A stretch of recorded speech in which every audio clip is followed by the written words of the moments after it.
The Texas frontier of 1858 was an unforgiving landscape where civilization and wilderness collided in a brutal dance of survival.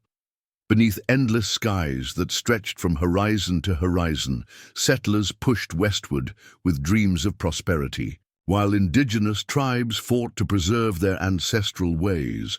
Between these worlds existed a shadow realm, where understanding could bloom or violence could erupt without warning.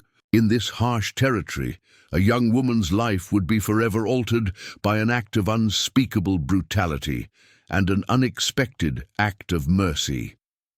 This is the remarkable story of Elizabeth Beth Harlow, who survived a savage wagon train massacre by playing dead among her slain family members, only to be discovered by a Comanche warrior who made a decision that would transform both their lives and challenge the deepest prejudices of the American frontier.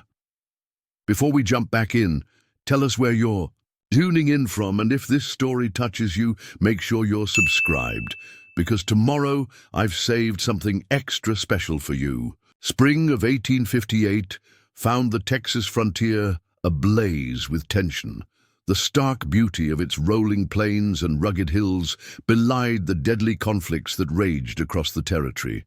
Recent Comanche raids on settlements near the Brazos River had prompted retaliatory strikes by Texas Rangers and militia groups, creating a cycle of violence that seemed without end. Treaties made in Austin carried little weight in these borderlands, where water rights, hunting grounds, and simple survival trumped political agreements made by distant officials. Beth Harlow knew this precarious balance better than most. At 23, she possessed a quiet resilience forged through years of frontier hardship. 5 years earlier, she had reluctantly joined her father James Harlow and brothers Thomas and William on their journey west from Tennessee, after her mother's death from consumption. The promise of abundant land and a fresh start had pulled the grieving family toward Texas, where James had purchased a claim near the settlement of Redemption Springs. Their homestead sat in a small valley where the soil proved surprisingly fertile. A modest cabin crafted from local oak and limestone served as their anchor in this new territory. James had constructed it with help from neighboring settlers, its sturdy walls and cedar-shingled roof designed to withstand both harsh weather and potential attacks. A stone fireplace dominated one wall, providing warmth through winter months and a cooking hearth year-round. Beth had transformed one corner into a small apothecary, where dried herbs hung from rafters and jars of tinctures and salves lined rough-hewn shelves. Her knowledge of medicinal plants, learned from her mother and expanded through necessity, had made her an invaluable resource to the scattered families in the region. She treated frontier ailments with a practical wisdom that combined her Tennessee heritage with knowledge gleaned from Mexican traders and, occasionally, indigenous healers she encountered at the settlement's trading post. This healing work gave Beth purpose in a land where she had never truly wanted to live. While her father and brothers embraced the rugged independence of frontier life, she privately maintained dreams of returning east, perhaps to Boston or Philadelphia, cities she could do only through dog-eared books and travelers' tales.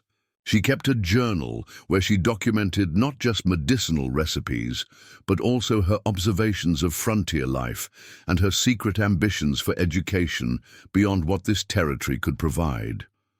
Unlike many settlers who viewed the Comanche and other tribes with unmitigated fear and hatred, Beth maintained a cautious respect for the indigenous people whose land they now occupied.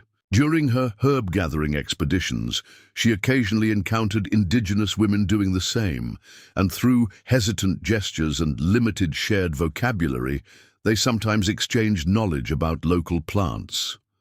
These brief, tense interactions never developed into friendship, but they did foster in Beth an understanding that the savage Indians of settler lore were people with their own complex knowledge and humanity. Her father disapproved of these encounters. "You can't trust a single one of them," James would warn. "They'll smile at you one day and take your scalp the next." His bitterness stemmed from the loss of his brother to a raid in East Texas years earlier, a tragedy that had hardened his heart against any possibility of peaceful coexistence. This April morning had begun like countless others on the Harlow homestead. Beth rose before dawn to tend her herb garden, where early spring plantings were just beginning to emerge. The gentle routines of frontier life, feeding the chickens, milking their 2 cows, checking the vegetable plots, grounded her in a rhythm that made even this unwanted home feel familiar, if not beloved. Her brothers were preparing for a journey to Fort Mason, where supplies not available at Redemption Springs could be purchased. The family had decided to join a small wagon train for safety. 4 families traveling together for mutual protection. Beth had been reluctant to go, preferring to remain with her herbs and simple healing practice, but her father had insisted the entire family make the journey. "We'll need everyone to help with the trade goods," James declared as they loaded sacks of corn and crates of cured meat into their wagon. "Besides, Doc Sawyer at the fort asked specifically about your willow bark tincture for his patients, said it works better than anything he's got in his medical chest." This acknowledgement of her skill from a trained physician had secretly pleased Beth, though she maintained her practical demeanor as they finished preparations. The wagon creaked under the weight of their trade goods, crops from their land, Beth's herbal preparations, and hides her brothers had tanned over the winter. 2 weeks on the trail would bring them to Fort Mason, where they would trade for manufactured goods impossible to produce on the frontier. "Keep that rifle close," Thomas reminded her as they secured the canvas cover over the wagon's wooden hoops. At 25, he had become increasingly protective of his sister as tensions with the Comanche intensified. "And remember what I taught you about reloading quickly?" Beth nodded, patting the Hawken rifle her father had insisted she learn to use. Though proficient with the weapon, she prayed she would never need to aim it at another human being. Her healing work felt fundamentally at odds with the violence that seemed to permeate frontier existence. The small wagon train assembled at dawn. The Carson family with their 3 young children, the elderly Whitaker couple, and the Sullivan brothers joined the Harlows at the crossroads south of Redemption Springs. Together they formed a modest caravan that they hoped would deter attacks from either indigenous raiders or the bandits who sometimes preyed on isolated travelers. Jacob Carson, whose wife Emma clutched their infant daughter while their 2 sons peered excitedly from beneath the wagon canvas, took the lead position. "Weather looks favorable," he called out, glancing at the clear blue sky. "If we make good time, we'll reach Miller's Creek by nightfall." As the wagons began their slow procession southwest toward Fort Mason, Beth felt an unexpected weight in her chest. Something about the morning light casting long shadows across the trail ahead filled her with an undefined dread. She shook off the feeling, attributing it to her general reluctance about the journey. The first day's travel proved uneventful, the wagons maintaining a steady pace across the rolling grasslands. Spring wildflowers carpeted the plains in brilliant patches of blue, yellow, and red. Beth identified them automatically: blue bonnets, Indian paintbrush, Mexican hat, and prairie verbena, each with its own medicinal properties she had documented in her notebook. They made camp that evening near Miller's Creek, where cottonwood trees provided shelter, and the clear water offered relief to both people and animals. The travelers arranged their wagons in a rough circle, a defensive position that had become second nature in this contested territory. As darkness settled across the camp, Beth sat near the fire with Emma Carson, helping prepare a soothing tea for Emma's fussy infant. The night sounds of the Texas wilderness, coyotes calling in the distance, the rustle of nocturnal creatures in the underbrush, the soft murmur of the creek created a backdrop that might have been peaceful under different circumstances. "Do you think we'll encounter any trouble?" Emma asked quietly, her voice barely audible above the crackling fire. Beth measured her words carefully, not wanting to increase the young mother's anxiety. "The Rangers passed through Redemption Springs last week. They said the Comanche bands were moving north for spring buffalo hunts. We should be well south of their usual territory." Emma nodded, seemingly reassured, though Beth noticed how she clutched her baby tighter, her eyes scanning the darkness beyond their firelight.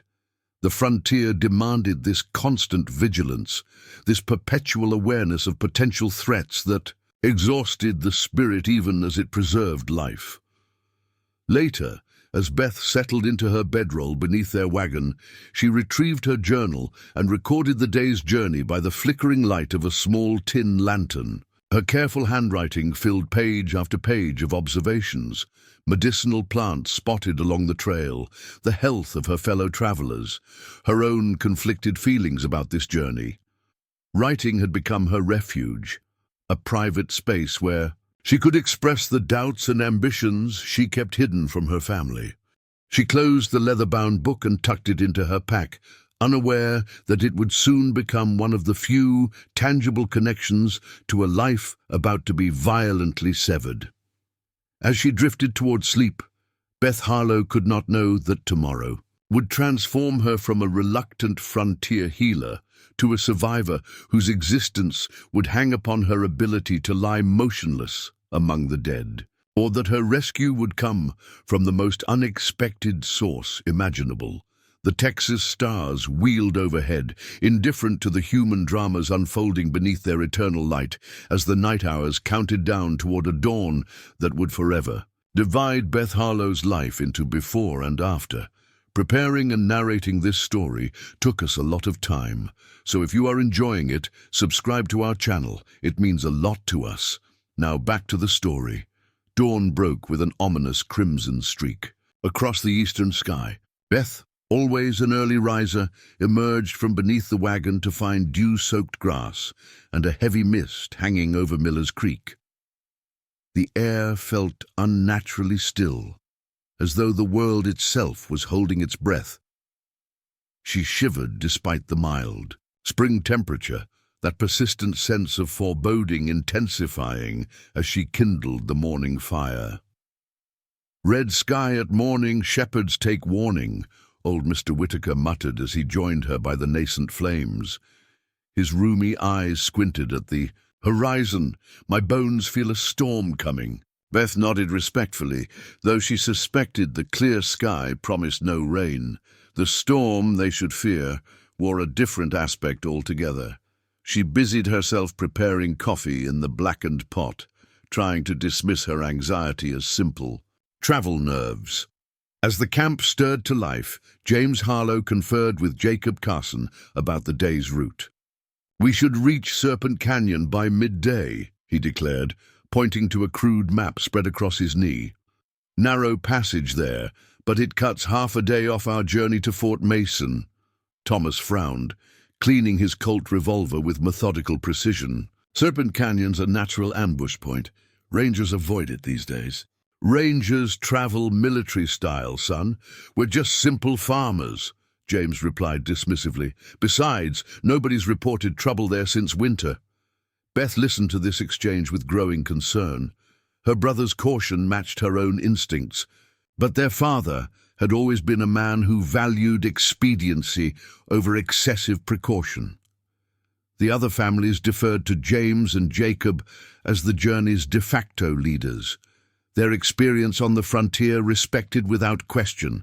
The wagons formed, their line once more, rumbling southwest across increasingly rugged terrain. The lush grasslands gradually gave way to scattered mesquite and juniper, the soil becoming rockier as they approached the hill country. Beth rode in their wagon beside her younger brother William, who alternated between dozing against the wooden seat and scanning the horizon with youthful vigilance. Around mid-morning, as the sun climbed higher in the cloudless sky, they crested a small rise and saw Serpent Canyon in the distance, a winding crevasse cutting through limestone hills, its entrance partially obscured by scrubby vegetation. The trail descended gradually toward this natural passage, which had been carved over millennia by a now seasonal stream. "Keep your eyes sharp," Thomas called from his position, riding alongside the wagon. His hand rested casually on the rifle, in his saddle holster. Canyons about 300 yards long, walls rise about 40 feet on either side. Beth felt the hairs rise on the back of her neck as they approached the canyon's mouth. The entrance resembled nothing so much as a wound in the earth, its shadowed interior a stark contrast to the sun-drenched plains they were leaving behind. She found herself counting the wagons ahead of them. 2, and behind, just the Whitakers, calculating their position in the vulnerable train. Their wagon had just entered the canyon, wheels crunching over loose stones in the dry stream bed, when Beth caught a flash of movement above them on the right wall. Before she could call out a warning, the air filled with the distinctive, terrifying war cries that every frontier settler dreaded. The attack came with devastating swiftness. Warriors appeared along both rims of the canyon, firing down into the trapped wagons with deadly accuracy. The first volley killed Jacob Carson instantly, his body pitching backward from the driver's seat as Emma screamed in horror. Their wagon lurched sideways, blocking the narrow passage. "Ambush!" James Harlow roared, reaching for his rifle. "Defensive positions! Thomas, get to the Carsons!" Beth's world contracted to a series of horrific moments that would forever be seared into her memory. William, barely 18, raised his rifle to return fire and immediately took an arrow through his throat. He collapsed against her, hot blood soaking her dress as she desperately tried to stem the flow, knowing instinctively that the wound was fatal. Her father fired repeatedly at the warriors above, managing to hit one before multiple bullets struck him in the chest and shoulder. He fell from the wagon, still clutching his weapon, his face frozen in a grimace of rage rather than fear. Chaos consumed the canyon. The Sullivan brothers had managed to take cover beneath their overturned wagon, firing methodically at their attackers. Mr. Whitaker's wagon had been set ablaze, the elderly couple's fate lost in the smoke and confusion. Emma Carson's screams for her children pierced the cacophony of gunfire and war cries. Thomas fought his way back to their wagon, his face streaked with blood from a grazing wound across his cheek. "Beth, get down!" he shouted, firing his revolver with his right hand while reaching for her with his left. As their fingers touched, Thomas jerked violently. 3 arrows protruded from his back, their stone tips visible through his chest. He looked at Beth with stunned incomprehension before slumping forward across the wagon seat, his eyes still open, but seeing nothing. In that moment, with her entire family dead around her and warriors descending the canyon walls toward the wagons, Beth Harlow made the instantaneous decision that would save her life. She collapsed beside William's body, positioning herself partly beneath his still form, and lay absolutely still. With her brother's blood already covering her dress and face, she became another corpse on the canyon floor. Through slitted eyes, she watched the massacre's final moments. The Sullivan brothers died fighting back to back, cursing their attackers. Until the end, Emma Carson was dragged screaming from her wagon, her infant daughter torn from her arms. Beth forced herself to remain motionless, even as her mind screamed for her to help the young mother, knowing that any movement meant certain death. The warriors, she counted at least 15, moved efficiently through the devastation, checking bodies to ensure no survivors remained. One stopped beside the Harlow wagon, nudging Thomas's body with a lance before moving on to James. Beth controlled her breathing to shallow, imperceptible movements, fighting against the instinctive panic threatening to overwhelm her. A warrior approached William's body, and by extension Beth herself. She could see his moccasins inches from her face, could hear his breathing as he leaned down to verify William was dead. A hand roughly turned her brother's head, then moved to Beth's hair, lifting it slightly before dropping it. She felt a brief touch against her neck, checking for a pulse. The stillness of absolute terror helped her maintain the deception of death. After what seemed an eternity, the warrior moved on. Beth remained motionless as the attackers gathered weapons, ammunition, and valuable supplies from the wagons. She heard them speaking in their language, occasional laughter punctuating their efficient plundering. The juxtaposition of casual conversation amid such carnage struck her as surreally horrific. Eventually, the warriors departed, leaving only the dead and the burning wagon behind. Beth continued her deathly stillness for long minutes after the last sounds of horses faded. Only when silence had truly settled over the canyon did she allow herself a shuddering breath, then another. She opened her eyes fully, confronting the nightmarish scene around her. The wagon train had been transformed into a charnel house. Bodies sprawled in the attitudes of their violent deaths. The Whitaker's wagon continued to burn, sending black smoke spiraling into the perfect blue sky. No cries from survivors broke the terrible quiet. Cautiously, Beth extricated herself from beneath William's body, whispering an apology to her brother as she gently closed his staring eyes. Her legs trembled violently as she stood, surveying the massacre site with shock-numbed detachment. Her medical training asserted itself automatically. She checked each body, confirming what she already knew. She alone had survived. When she reached Emma Carson's wagon, she discovered the young mother's body, but not those of her children. The realization that they had been taken rather than killed introduced a new horror to the already unbearable situation. Beth sank to her knees beside Emma, overwhelmed by the magnitude of the tragedy and her own helplessness. The practical necessities of survival gradually penetrated her shock. The warriors might return. Predators would be drawn to the site. She needed water, weapons, and to put distance between herself and the canyon. Functioning through a haze of trauma, Beth gathered what supplies remained. A canteen, her father's hunting knife, ammunition for the rifle she retrieved from Thomas's cold hands. Her medical satchel had somehow survived the plunder, perhaps overlooked as valueless compared to weapons and food. Beth slung it across her body, its familiar weight providing a tenuous connection to her former life. She found her journal beneath the wagon seat, its pages now spattered with blood droplets that had soaked through the leather cover.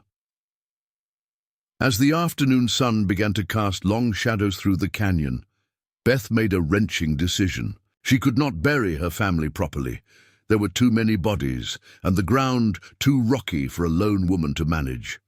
The best she could offer was a prayer whispered over each of them, a final gesture of love before survival demanded she leave them behind.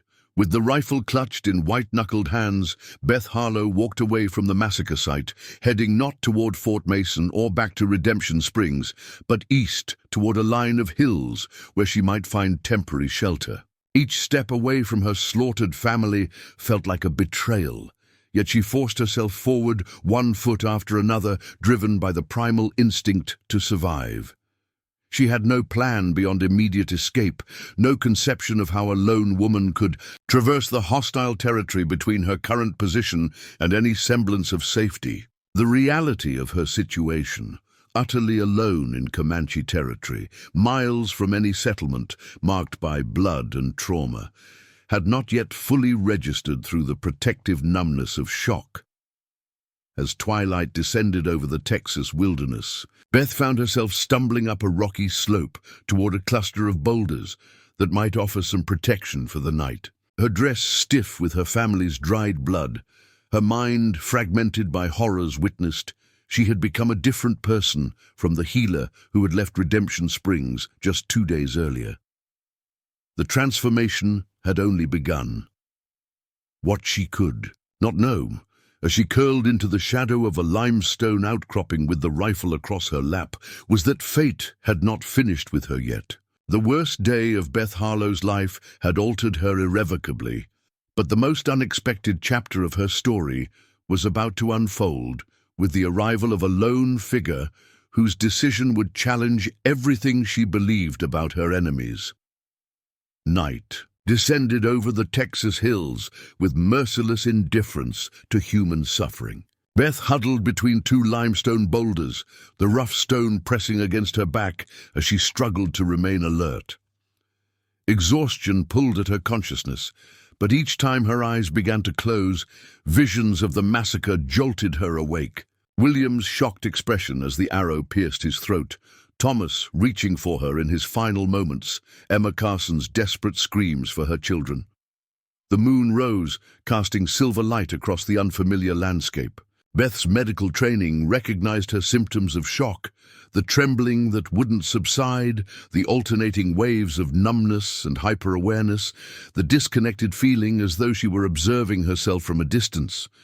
She knew she needed water, food, and proper rest, but these necessities seemed impossibly distant. A coyote's howl echoed across the hills, followed by answering calls that suggested a hunting pack. Beth clutched the rifle tighter, wondering if the scavengers had found the canyon and its grim bounty.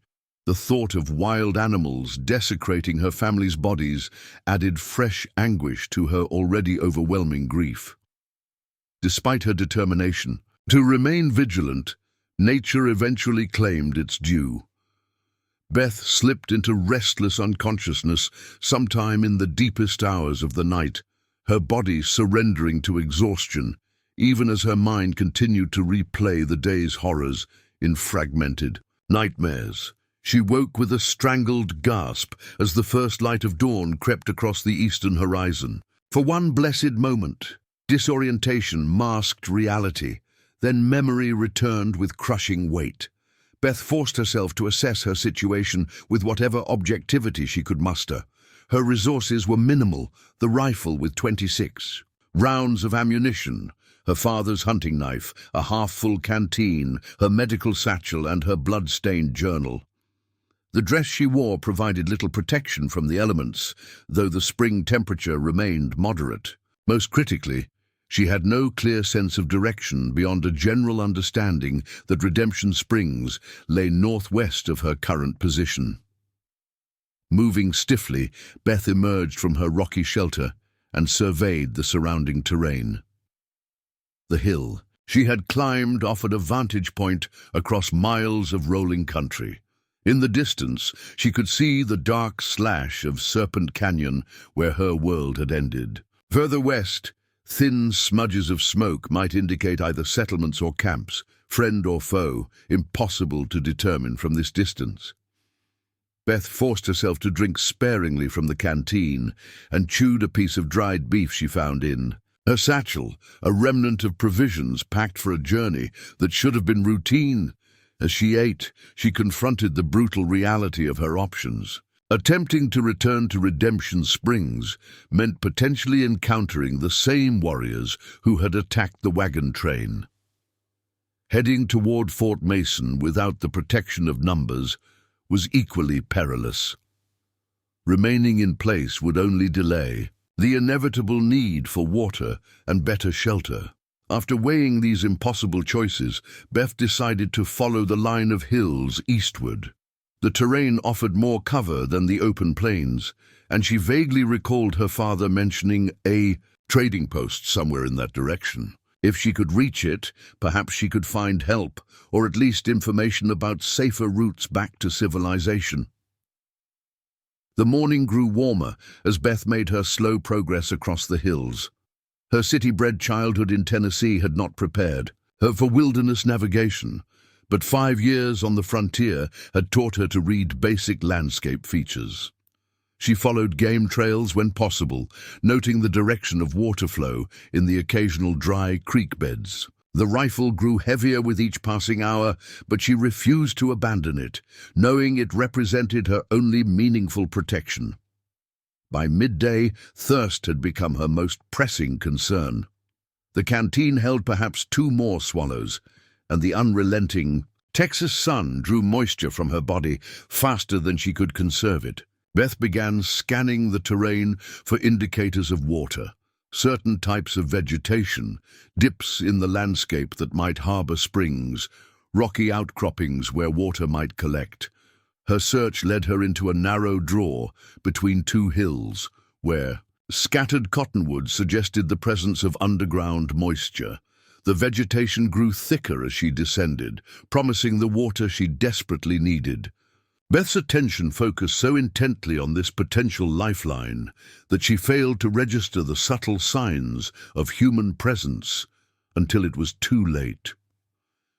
The first indication came as a flash of movement in her peripheral vision. Beth whirled, raising the rifle instinctively, but found herself facing a mounted figure who had emerged silently from the trees less than 20 yards away.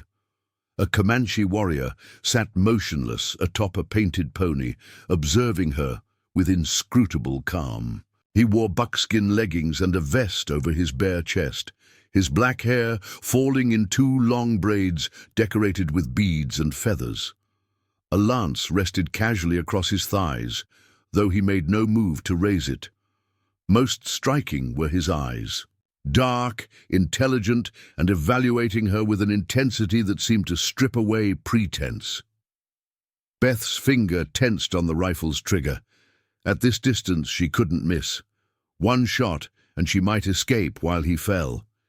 Yet something held her, motionless, perhaps the recognition that even if she killed this warrior, she remained lost in hostile territory with dwindling resources. Perhaps it was the absence of aggression in his posture, despite his clear advantage. For a long moment, they regarded each other in silence, the blood-stained white woman with her trembling rifle and the composed warrior on his horse.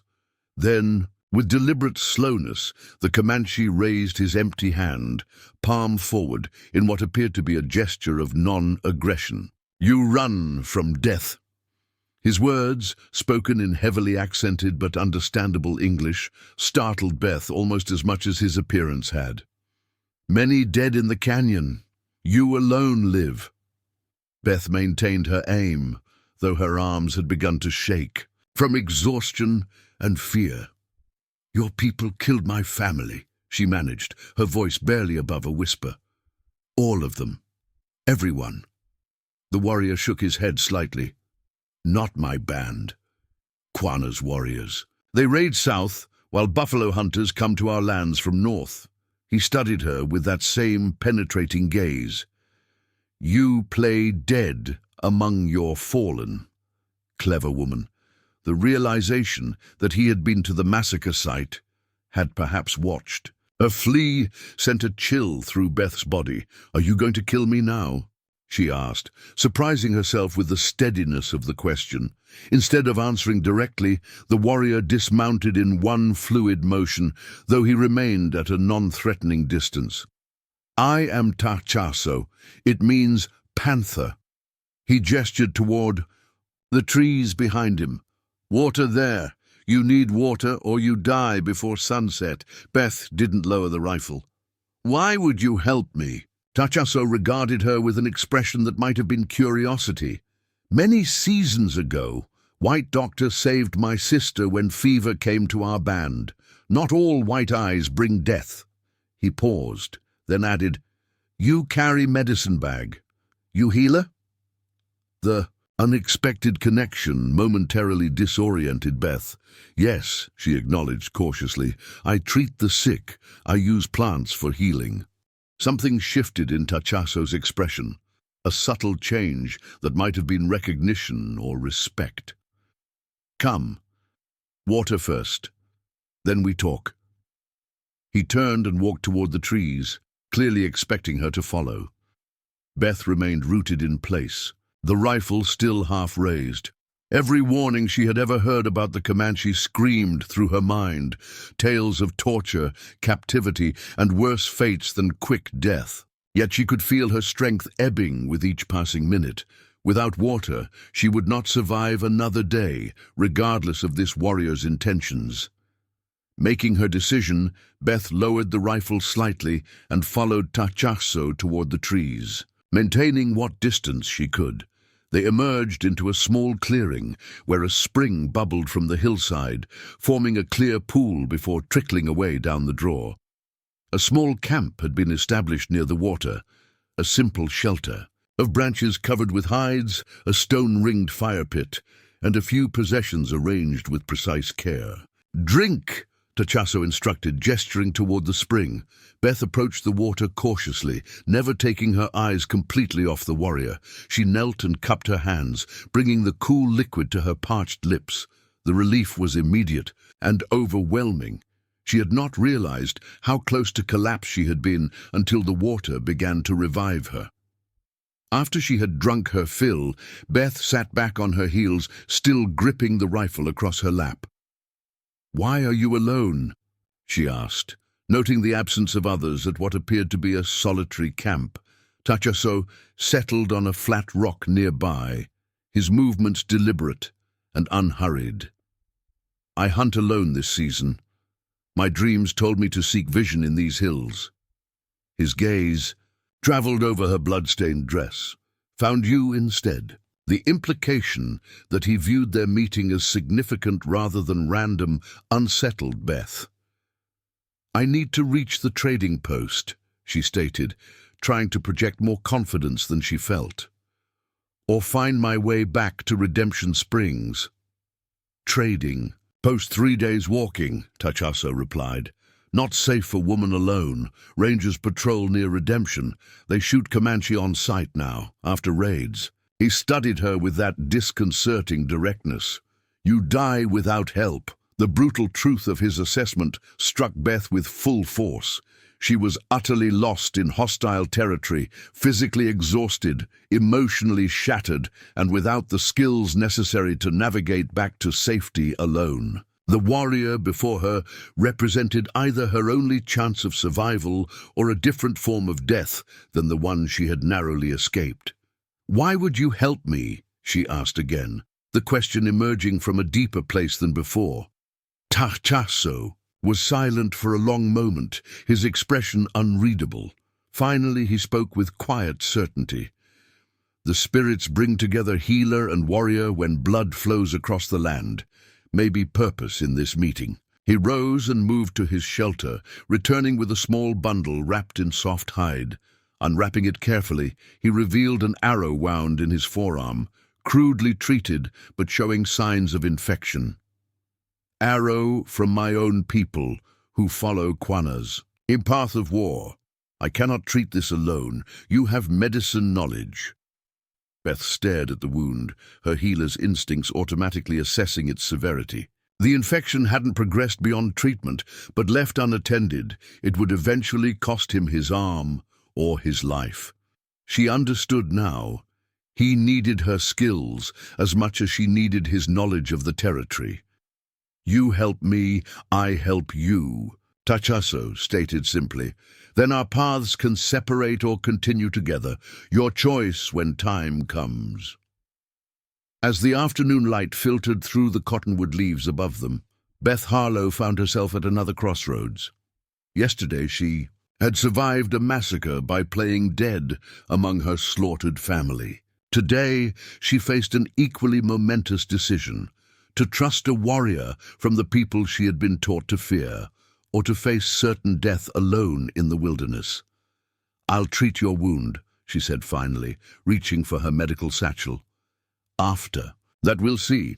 Tachasso nodded once, accepting her terms without further comment. Neither could know that this pragmatic arrangement, born of mutual necessity, would evolve into something that would challenge the deepest prejudices of their respective worlds and forever alter the course of both their lives. The infected wound on Tachasso's arm presented Beth with a familiar challenge in unfamiliar circumstances. She had treated countless similar injuries at Redemption Springs, but never on a Comanche warrior, never while her family's blood still crusted her dress, never with hands that trembled from grief and exhaustion. "I need clean water, fire, and my tools," she stated, professional detachment providing a temporary shield against her chaotic emotions. The familiar routine of medical treatment offered structure amid the shattered landscape of her life. Tachasso nodded and moved to build up the small fire, adding dry branches until flames leapt high enough for her purposes. Beth retrieved her medical satchel, grateful that the raiders had overlooked it during their plundering of the wagons. Inside, wrapped in clean cloth, lay her surgical instruments, a small scalpel, forceps, curved needles, and silk thread, all purchased at considerable expense during their last journey to Fort Mason. At the spring, Beth washed her hands thoroughly, scrubbing the dried blood from beneath her fingernails. The sight of it, her family's blood disappearing into the clear water, threatened to unlock the compartment where she had temporarily sealed her grief. She forced herself to focus on the immediate task, gathering clean water in a small copper bowl from her satchel. When she returned to the fire, Tachasso sat waiting with stoic patience. Beth noted how he positioned himself, back to a tree, facing the approach to their small clearing, rifle within easy reach despite his injury. Even while submitting to treatment, he maintained vigilance that spoke volumes about the precarious nature of existence in this contested territory. "This will hurt," she warned, placing her instruments near the fire to heat. "I must clean the wound deeply and remove dead tissue before it can heal." Tachasso's mouth quirked in what might have been amusement.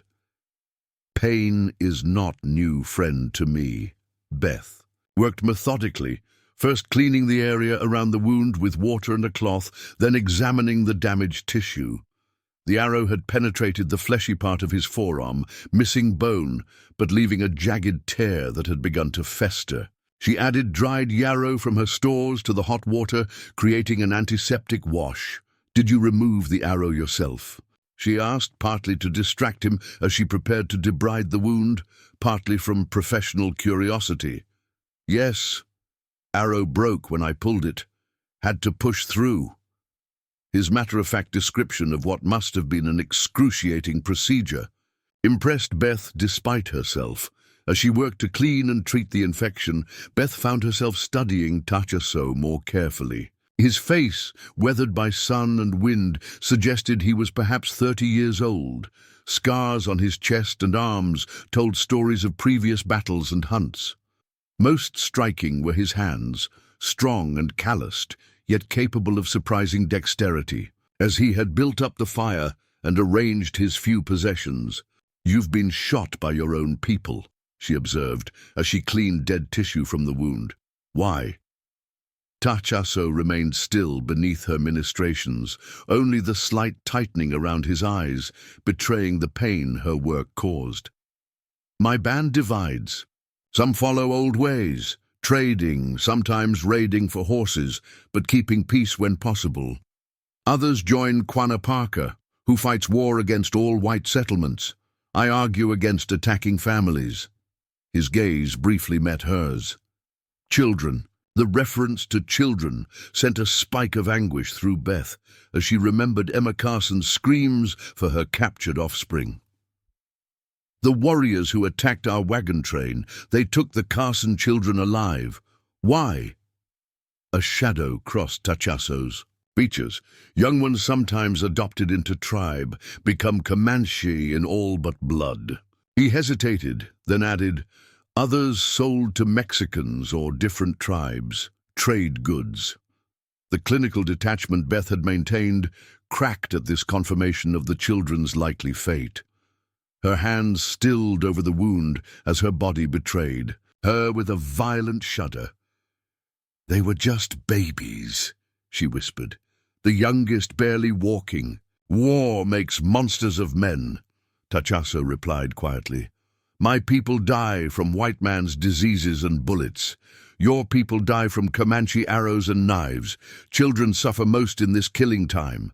His words contained no justification for the atrocities, merely acknowledgement of a larger pattern that consumed both their peoples. Beth forced herself to resume her work, applying a poultice of crushed echinacea root mixed with yarrow and honey to draw out infection. "The wound needs stitching," she said after a moment, gathering her composure, then wrapping with clean cloth. Tachasso nodded, watching as she threaded a curved needle with silk. Her first stitch drew no reaction from him, though Beth knew from experience how painful suturing could be without the numbing agents available in proper medical facilities. She worked quickly but precisely, closing the wound with neat stitches that would minimize scarring if the infection could be controlled. "You have healer's hands," he observed as she tied off the final stitch. "Steady and sure." "My mother taught me," Beth replied, beginning to wrap the wound with strips of clean linen. "She was a midwife in Tennessee before we came west. She believed healing transcended all other divisions, that care for the suffering was the highest calling." "Wise woman," Tachasso said. "My people have similar belief. Medicine power comes from spirits, not from man or woman who channels it." The unexpected philosophical connection between her mother's Christian beliefs and this warrior's spiritual understanding caught Beth off guard. She finished binding his arm in thoughtful silence, securing the wrapping with a small knot. "Keep this clean," she instructed, falling back on professional protocol. "The poultice should be changed tomorrow. If fever comes, the infection grows worse." "I understand," Tachasso replied, examining her handiwork with an appraising eye. He flexed his fingers cautiously, testing how the bandage restricted movement. "Good work, healer woman." The treatment complete, Beth became acutely aware of her own condition. The blood-stained dress clinging to her skin, hair matted with dust and worse, limbs trembling with exhaustion now that the focus of medical work no longer sustained her. The emotional barrier she had maintained began to crumble as the full weight of her situation pressed down upon her once more. Tachasso seemed to sense her imminent collapse. "You need rest," he stated, rising smoothly despite his injured arm. "And clean clothes."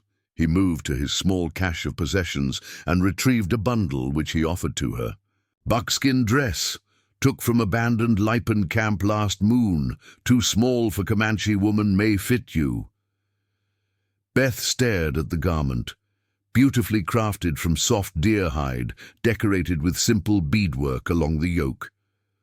The thought of removing her own dress, the last tangible connection to her previous life, despite its horrific stains, struck her with unexpected force. "The spring has deeper pool behind rocks," Tachasso continued, gesturing toward the water source. "You wash, change, sleep. I watch camp." He turned away, offering privacy without further comment. Left alone with the decision, Beth weighed her options. Practicality eventually overcame emotional attachment.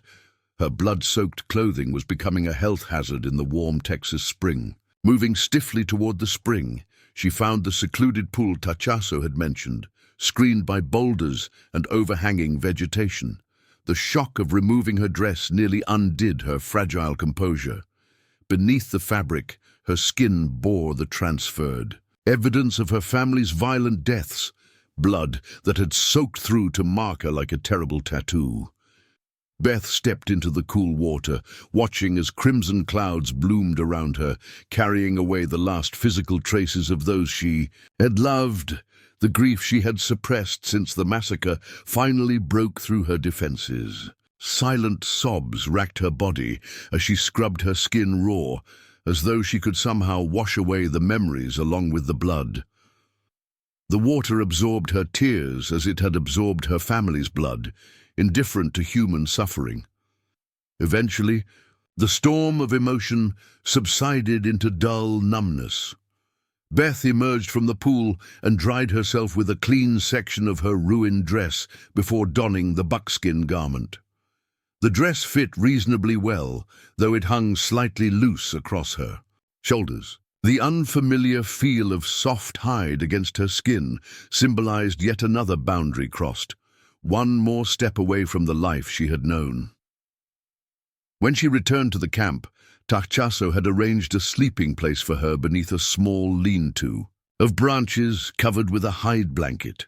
A portion of what appeared to be rabbit meat had been set aside for her on a flat stone near the fire. "Eat, then sleep," he directed simply. "Tomorrow we plan path." The normality of hunger reasserted itself. as Beth smelled the cooked meat. She ate mechanically, barely tasting the food, but recognizing her body's desperate need for sustenance. Tachasso maintained a respectful distance, checking his weapons and scanning the surrounding terrain with regular vigilance. "Why did you decide to help me?" Beth asked as she finished eating, the question that had been circling in her mind since their first encounter. "You could have killed me, or left me to die." Tachasso considered her question with characteristic deliberation. "3 winters ago, my wife and son died from spotted fever sickness.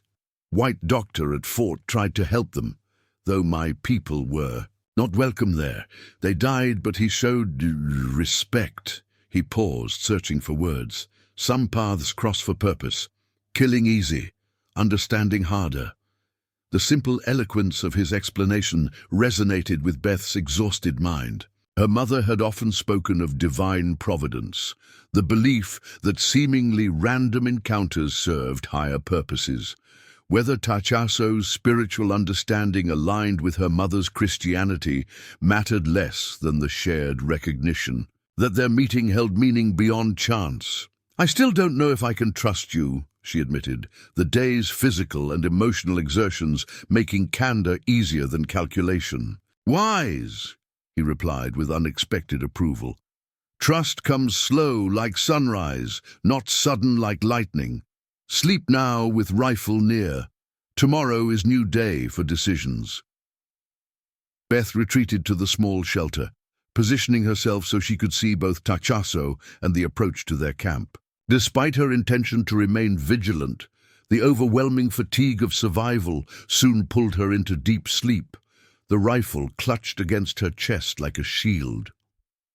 As darkness settled over the camp, Tachasso maintained his watch, occasionally adding small branches to the fire that provided both warmth and protection against predators. He studied the sleeping woman, her face softened in unconsciousness, revealing youth and vulnerability the day's horrors had masked. His decision to help her contradicted everything his experience with white settlers should have taught him. Yet, as he had told her, understanding required more courage than killing. In this time of blood and vengeance, when both their peoples seemed locked in a death spiral of retaliation, perhaps their unlikely alliance represented something worth preserving, a small flame of humanity. In an increasingly dark landscape, Tachasso settled against a tree trunk, rifle across his knees, his wounded arm throbbing dully beneath its bandages. Tomorrow would bring decisions neither of them could anticipate. For tonight, they had achieved a fragile truce, tenuous trust born of mutual need and unexpected recognition of shared humanity. Dawn arrived with the chatter of mockingbirds and the soft rustling of deer moving through the underbrush near. The spring. Beth woke, disoriented, momentarily confused by the unfamiliar shelter around her and the buckskin dress against her skin. Then memory returned. The massacre, her escape, the Comanche warrior who had found her. She emerged from the lean-to to discover Tachasso already awake, tending a small fire with practiced efficiency. The morning light revealed details she had missed in the previous day's crisis, how the camp was positioned to remain nearly invisible from a distance, how carefully he had arranged their few possessions to allow for quick departure if necessary. "Water. A boils for medicine tea," he stated without preamble, gesturing toward a small clay pot nestled in the coals. "Good for strength after blood loss." Beth approached cautiously, her body stiff from sleeping on the ground. "Have you been awake all night?" "Slept some. Listened more." Tachasso indicated the surrounding wilderness with a slight nod. "Many creatures move in darkness. Must know which ones mean danger." She accepted the wooden cup he offered, inhaling the unfamiliar but not unpleasant aroma of the dark liquid inside. The tea tasted bitter yet fortifying, reminiscent of strong coffee but with herbal undertones she couldn't identify. "We need to talk about what happens next," Beth said after drinking half the cup. "I can't stay here indefinitely." Tachasso studied, her with that penetrating gaze that seemed to evaluate more than mere appearance. "3 paths lie before you," he replied, his voice matter of fact. "Return to your settlement, find trading post, or come with me to safer territory." "Where would you go?" she asked, surprised by the third option. "North, beyond Brazos River. My mother's sister's band camps there for spring hunting. They follow. Old ways, not warpath." He gestured toward his wounded arm. "I was journeying there when this happened." Beth considered the alternatives with what clarity her traumatized mind could muster. Returning to Redemption Springs meant traveling through territory likely patrolled by the same warriors who had attacked the wagon train. The trading post might offer temporary sanctuary, but as a lone woman, she would be vulnerable to exploitation. Traveling with Tachasso to his relative's camp seemed the most outlandish choice, yet potentially the safest in immediate terms. "Your people would accept a white woman in their camp?" she asked skeptically. "Not as Comanche," he clarified, "as healer under my protection. Temporary only, until safe passage to white settlement possible." Before Beth could respond, Tachasso's posture changed dramatically. He stiffened, head tilting slightly as he focused on sounds beyond her perception. In one fluid motion, he extinguished the fire with dirt and gathered essential equipment. "Riders coming," he said quietly but urgently. "From south. Many horses. Not good place to be found." Beth's heart raced as she scrambled to collect her medical satchel and rifle. "Rangers?" she asked hopefully. Tachasso shook his head. "Too early for rangers this far from fort. Probably Comanche war party." He shouldered his own weapon and motioned for her to follow. "Must move quickly. Stay hidden." They slipped away from the camp with remarkable stealth, a Tachasso leading them up the slope of the hill through dense underbrush, rather than along the more obvious draw. Beth struggled to match his silent movement, acutely aware of how each snapping twig might betray their position. Near the crest, Tachasso indicated she should remain still. He eased forward to a position behind a limestone outcropping that offered a view of their abandoned camp and the approach from the south. Minutes later, riders appeared, 8 Comanche warriors moving with the confident ease of men in familiar territory. Even from this distance, Beth could see differences from Tachasso in their appearance. These men wore more elaborate decorations, their horses painted with symbols she didn't recognize. Most significantly, they carried weapons that gleamed with newness, rifles that had likely been taken from settlers or soldiers in recent raids. "Quanas. Men," Tachasso whispered, his expression grim.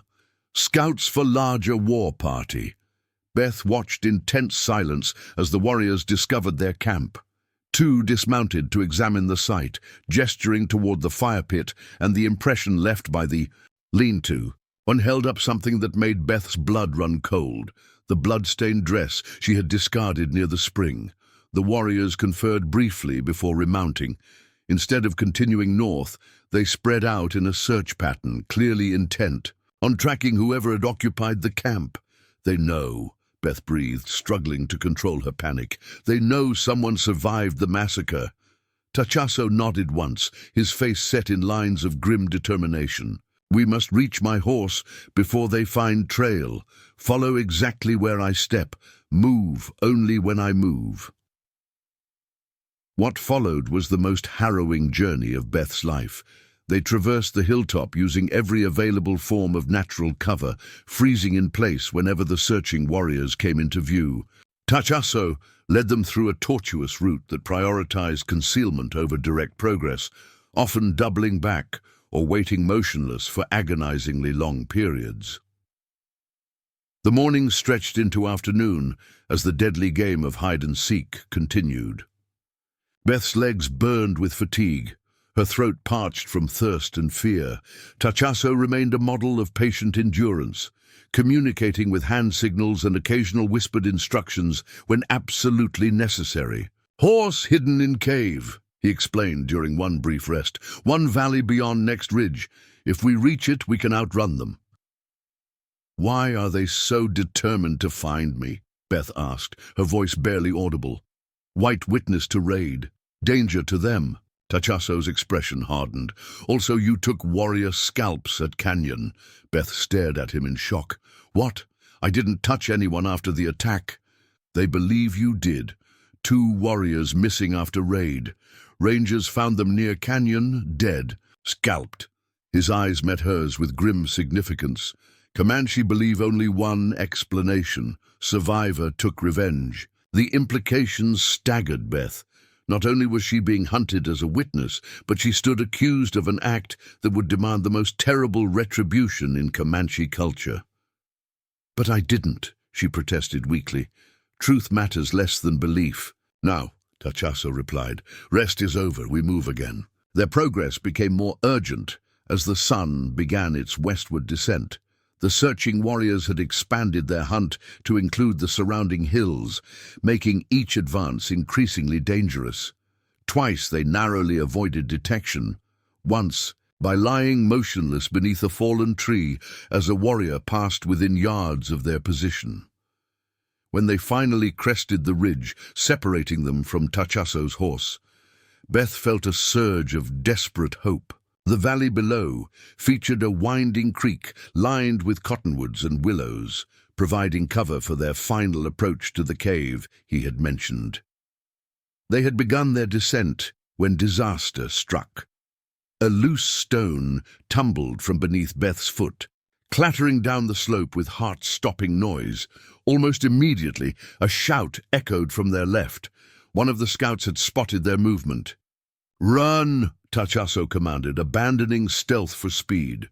Cave entrance behind large boulder near Creek Bend. They raced down the hillside, rocks and brush tearing at their clothing and skin.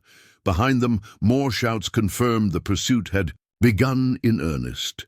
Beth pushed her exhausted body beyond its limits, knowing capture meant a fate worse than the quick death she had escaped at the canyon. The cave's entrance appeared ahead, a dark slash behind a massive boulder, just as Tachaso had described. Beth sprinted the final distance, lungs burning, legs threatening to buckle beneath her. She stumbled through the narrow opening, Tachaso close behind.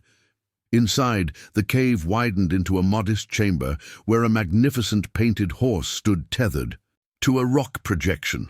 The animal snorted nervously at their abrupt entrance, but remained relatively calm, a testament to its training. "Take these," Tachaso ordered, thrusting a bow and quiver of arrows into her hands as he quickly gathered his few possessions secured in the cave. "Stand here! Shoot anyone who enters except me!" Before Beth could protest, he slipped back outside, moving with the fluid grace of a predator. She stood frozen with the unfamiliar weapon, listening to the sounds of approaching pursuers intermingled with the nervous breathing of the horse. Minutes stretched like hours. Beth knocked an arrow as Tachaso had once shown her during a chance encounter near Redemption Springs, when curiosity had overcome her usual caution around the occasional peaceful trading parties. She had never fired a bow in earnest, but at the close range of the cave entrance, she might at least slow down an attacker. A sharp bird call sounded outside, 3 notes in quick succession. Beth tensed, uncertain whether this signaled friend or foe. Then Tachaso reappeared, moving quickly, but without panic. 2 down, he stated tersely. Others coming. We ride now.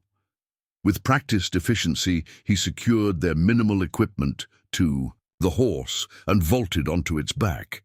He extended his hand to Beth, who hesitated only briefly before accepting his help. She settled behind him, the intimacy of the shared mount momentarily disconcerting despite their dire circumstances. "Hold tight," he instructed as he guided the horse toward the cave entrance. "When we emerge, we ride hard for river. Do not look back." Beth gripped his waist as they burst from the cave into the late afternoon sunlight. Tachaso immediately urged the horse into a gallop along the creek bed, the animal's powerful muscles bunching and releasing beneath them. Behind them, angry shouts confirmed the pursuit continued. The horse proved its worth as they raced across the valley floor. Despite carrying double its usual burden, it maintained a punishing pace that gradually opened distance between them and their pursuers. Tachasso rode with consummate skill, guiding the animal across terrain that maximized their advantage while creating obstacles for those following. As they approached a narrow canyon that would funnel them toward the river, Tachasso abruptly reined the horse to a stop beside a massive cottonwood. "Get down," he commanded, dismounting in one smooth motion. "What are you doing?" Beth asked, panic edging her voice as she slid from the horse. Instead of answering, Tachasso retrieved a small leather bag from his possibles pouch. He quickly smeared a pungent paste from this container on the horse's hooves, working with focused intensity. "Medicine to hide tracks," he explained, remounting and pulling her up behind him. "Horse steps leave no scent for tracking," they continued. Through the canyon at a more measured pace, Tachasso frequently looking back to ensure their trail remained obscured. The sounds of pursuit had faded, suggesting their hunters had lost their immediate trail, but Beth harbored no illusions about the persistence of those who sought them. As sunset painted the western sky in brilliant orange and crimson, they emerged from the canyon onto a broad floodplain. Ahead, the silvery ribbon of the Brazos River wound its way through the landscape, a natural boundary and their best hope for breaking the pursuit permanently. "We cross river at dark," Tachasso stated, guiding the horse into a dense thicket that offered concealment for their brief rest. "Water breaks trail completely." Beth dismounted gratefully, her body aching from the unaccustomed horseback riding and the day's desperate flight. The immediacy of survival had temporarily displaced her grief, but as they paused in relative safety, emotional exhaustion threatened to overwhelm her physical fatigue. "You killed 2 of them," she said quietly, the reality of their situation settling upon her. "Now both our peoples hunt us." Tachasso's expression remained impassive, but something flickered in his eyes, acknowledgement of a truth they both recognized. "I chose my path when I helped you," he replied. "No returning to old life now." As darkness gathered around their hiding place, Beth Harlow confronted the irrevocable transformation of her circumstances. In 3 days, she had lost her family, her home, and any semblance of the future she had envisioned for herself. Now her survival depended entirely on a Comanche warrior who had himself become an outcast by choosing to protect her. The river before them represented more than a tactical crossing. It marked a boundary between everything familiar and a journey into unknown territory, both physical and emotional. Whatever awaited them on the far shore would be navigated together, 2 people from opposing worlds united by circumstance and choices that had severed their connections to their former lives. The Brazos River flowed swift and dark beneath the rising moon, its currents swollen by spring rains in the distant hills. Beth and Tachasso waited in tense silence as full darkness settled over the landscape, their senses strained for any indication their pursuers had picked up their trail again. "River dangerous at night," Tachasso admitted as they prepared for the crossing, "but more dangerous to wait until morning." Beth studied the water with apprehension. Having grown up in the hills of Tennessee, she had learned to swim in gentle creeks, nothing like this powerful waterway. "How deep is it?" "Horse must swim middle section," he replied, checking the security of their minimal possessions. "You hold mane, let horse do work. I guide from behind." The plan seemed simple enough in theory, yet Beth understood the numerous ways it could go catastrophically wrong. The horse panicking in the current, either of them losing their grip, unseen obstacles beneath the dark water. Still, the alternative of remaining on this side of the river with vengeful warriors on their trail offered even less chance of survival. "I'm ready," she stated with more confidence than she felt. Tachasso led the horse to a section of bank where the vegetation grew less densely, indicating a potential crossing point. "Mount now," he instructed. Sit forward on shoulders. Hold mane tight, but do not pull. Beth positioned herself as directed, feeling the horse shift nervously beneath her. Tachasso removed his buckskin shirt and leggings, securing them with their other belongings atop the animal's back. Clad only in a breechcloth, he took the makeshift lead rope he had fashioned and guided them toward the water's edge. The horse entered hesitantly, testing each step as the water rose around its legs. Beth fought to control her fear as they advanced. Deeper, the cold current tugging at her dangling feet. When the water reached the animal's chest, it began to swim, its powerful muscles working beneath her. Beth clutched the coarse mane as instructed, her entire focus narrowed to maintaining her position. Behind her, Tachasso swam one-handed, his injured arm clearly causing him difficulty, though he made no complaint. The current pushed them downstream. Despite their efforts to maintain a straight crossing, the far shore seeming impossibly distant in the moonlight. Midway across, disaster nearly struck. The horse encountered a submerged log or rock, momentarily losing its rhythm and plunging both Beth and itself beneath the surface. She came up gasping, still clinging to the animal as it recovered and continued swimming. Tachasso appeared beside. In them, his face tight with concern. Almost there, he encouraged, his voice barely audible above the river's flow. Horse knows what to do. The animal seemed to prove his words, swimming with renewed determination toward the far bank. When its hooves finally found purchase on the riverbed, Beth felt a surge of relief, so profound it left her lightheaded. They emerged from the water like creatures born from some primordial element, transformed by the crossing in ways that transcended the mere act of reaching the opposite shore. Tachasso quickly scouted the immediate area, while Beth slid from the horse's back, her legs barely supporting her weight. Finding no sign of danger, he allowed himself a moment to wring water from his long hair before donning his damp clothing. "We continue north," he stated, checking the position of the stars. "Must put more distance before resting." Beth wanted nothing more than to collapse where she stood, but she understood the necessity of his caution. Their crossing had broken their trail, but determined hunters might eventually find where they had entered the river and search the opposite bank. They traveled through the night, following game trails when available, forcing their way through brush when necessary. The horse, though tired from its swim, carried them faithfully across rolling terrain that gradually transformed from river bottomland to more open prairie. Twice they paused to rest the animal, these brief respites allowing Beth to gather her thoughts. During one such stop, she found the courage to ask a question that had been troubling her since their flight began. "These warriors hunting us, you knew some of them, didn't you?" Tachasso's expression remained unreadable in the moonlight, but his delayed response confirmed her suspicion.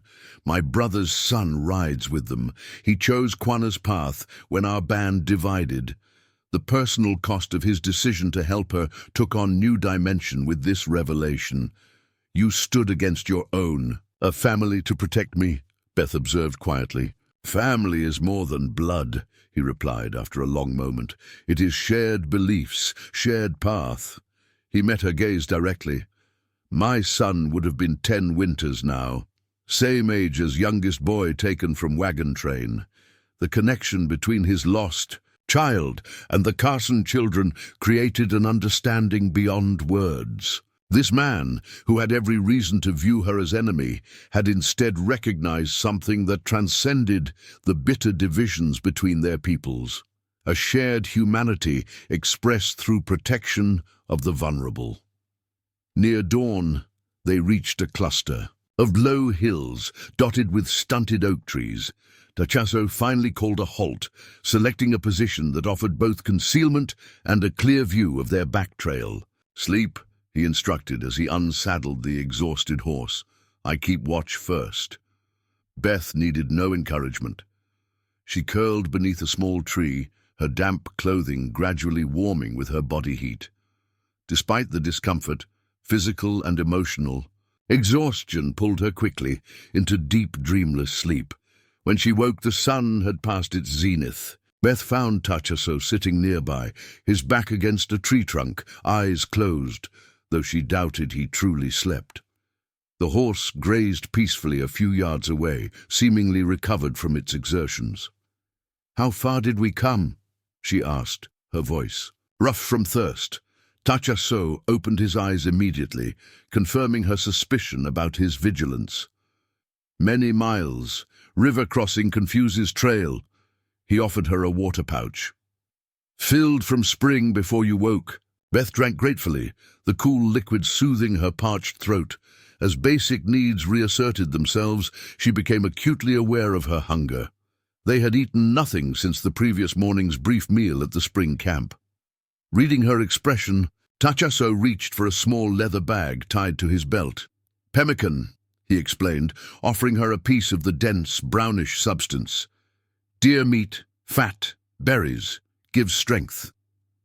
The food tasted strange but sustaining, rich with concentrated nutrients that provided immediate energy. Beth ate slowly, savoring each bite as she considered their situation. "How far to your mother's sister's camp?" she asked when she had finished. 2 days, maybe 3, Tachaso replied, scanning the horizon with habitual caution. "Depends if they moved for better hunting, and if we can't find them." He met her question with characteristic directness. "Then we survive alone until safe way to settlement appears." The simplicity of his answer belied the enormous challenges such a course would entail. 2 people alone in contested territory, hunted by both sides of a brutal frontier conflict, with minimal resources and winter eventually approaching. Yet Beth found unexpected comfort in his matter-of-fact confidence. This man had made survival in harsh circumstances his life's work. As afternoon progressed toward evening, they prepared to continue their journey. Tachaso suggested they travel, primarily at night for the next leg, reducing the chance of being spotted by either Comanche war parties or white patrols. Before mounting, he took a moment to examine Beth's feet, noting the inadequacy of her worn shoes for extended wilderness. "Travel. Need better footwear," he observed, studying her threadbare boots. "Make moccasins at next rest." The practical consideration touched Beth unexpectedly. In the midst of life-or-death concerns, this warrior noticed her blistered feet and made plans to address the problem. The simple humanity of the gesture penetrated the emotional armor she had constructed since the massacre. They rode through the gathering twilight, the endless Texas landscape unfolding before them like a darkening canvas. With each mile northward, Beth felt the psychological distance from her previous life grow. The homestead near Redemption Springs, her family's ambitions for their Texas claim, her own reluctant adaptation to frontier life, all seemed to belong to another person in another lifetime. "Tell me about your people's camp," she requested as they traveled, partly from genuine curiosity, partly to distract herself from physical discomfort and darker thoughts. Tachaso considered her question before responding. "My mother's sister is medicine woman. Band follows her wisdom more than war chiefs. They live old way, hunting buffalo in season, following deer and antelope other times. Trade with friendly settlements sometimes." "Will they welcome you?" Beth pressed. "After you've brought a white woman to them." "Not welcome," he corrected. "Accept with caution. Old hatreds run deep, but practical minds see value in healer who knows white medicine." He glanced back at her. "You saved my arm. That carries weight." As their second night of travel continued, Beth found herself studying Tachaso with growing curiosity. In the few days since their paths had crossed, she had been too consumed by immediate survival concerns to truly consider the complexity of the man who had upended his own life to protect hers. His profile against the starlit sky revealed features. Her settler upbringing had taught her to fear, the high cheekbones and aquiline nose typical of Comanche warriors, the long hair decorated with symbolic objects that marked his status and achievements. Yet she had seen compassion in those features. intelligence in his eyes, and most significantly, an ethical core that had led him to risk everything for a stranger. "You said your people's band divided," she ventured after a long silence, "over whether to follow Quanah Parker?" Tachaso nodded. "Quanah is great warrior, born of Comanche chief and white captive woman. He believes only fighting will save our people." His voice held no judgment, merely statement of fact. "Others see different path, finding way to live alongside white settlements without becoming white. Very difficult choice." "And you chose the second path," Beth observed. "I chose life over death," he replied simply. "Too many graves already. Fighting only creates more, white and Comanche together." He paused, then added, "My son and wife did not die from bullets or arrows. They died from spotted fever that came with white traders. If I kill every settler, disease still remains. Better to learn white medicine, find way for people to survive changing world." The pragmatic wisdom of his perspective challenged Beth's preconceptions. Like most frontier settlers, she had been raised to view the Comanche as implacable enemies, motivated by bloodlust and savagery. Tachaso's thoughtful analysis of his people's existential crisis revealed a sophistication completely at odds with that simplistic view. Near midnight, they paused to rest the horse near a small stream. The animal drank deeply while Tachaso scouted the surrounding area, ever vigilant, despite their increasing distance from the river crossing. Beth took the opportunity to wash her face and hands in the cool water, the simple act of cleanliness providing modest comfort amid their harsh circumstances. When Tachaso returned, he brought several long pieces of supple bark stripped from nearby trees. "For your feet," he explained, sitting cross-legged on the ground. "Remove boots." Beth hesitated only briefly before complying. The revelation of her blistered, bleeding feet drew a sympathetic grunt from her companion. Working with deft movements despite his injured arm, Tachaso created temporary wrappings from the bark, padding the worst spots before helping her replace her inadequate footwear. "Tomorrow we find deer," he stated as he worked. "Make proper moccasins." The casual assumption that they would continue together, that he would provide for her needs as naturally as for his own, created a tightness in Beth's throat that had nothing to do with thirst or exhaustion. In the span of 1 week, she had lost everyone who cared whether she lived or died, then found concern from the most unlikely source imaginable. As they prepared to continue their journey, Beth impulsively touched Tachaso's arm. "Thank you," she said simply, the words encompassing far more than the makeshift foot coverings. He met her gaze with quiet intensity. "We walk difficult path together now. No need for thanks between companions." The term companions, rather, than captive and captor, enemies or reluctant allies, marked another boundary crossed. Under the vast Texas stars, with miles of wilderness stretching in all directions, two people from worlds that had tried to destroy each other found common ground in mutual respect and shared survival. When they mounted and continued northward, Beth no longer felt the same desperate fear that had characterized their initial flight. In its place grew something equally powerful but fundamentally different: determination. Whatever awaited them in the days ahead, they would face it not as enemies forced together by circumstance, but as companions who had chosen each other's welfare over the dictates of their separate peoples. 3 days of careful travel through increasingly unfamiliar territory brought Beth and Tachaso to a landscape unlike any she had seen in her 5 years on the Texas frontier. The rolling grasslands gave way to more dramatic terrain, stark mesas rising from the prairie floor like nature's fortresses, deep arroyos cutting through ancient stone, and scattered stands of juniper and mesquite providing welcome shade. Against the strengthening spring sun, as promised, Tachaso had hunted during their second day north of the Brazos, bringing down a young deer with a skillful bow shot.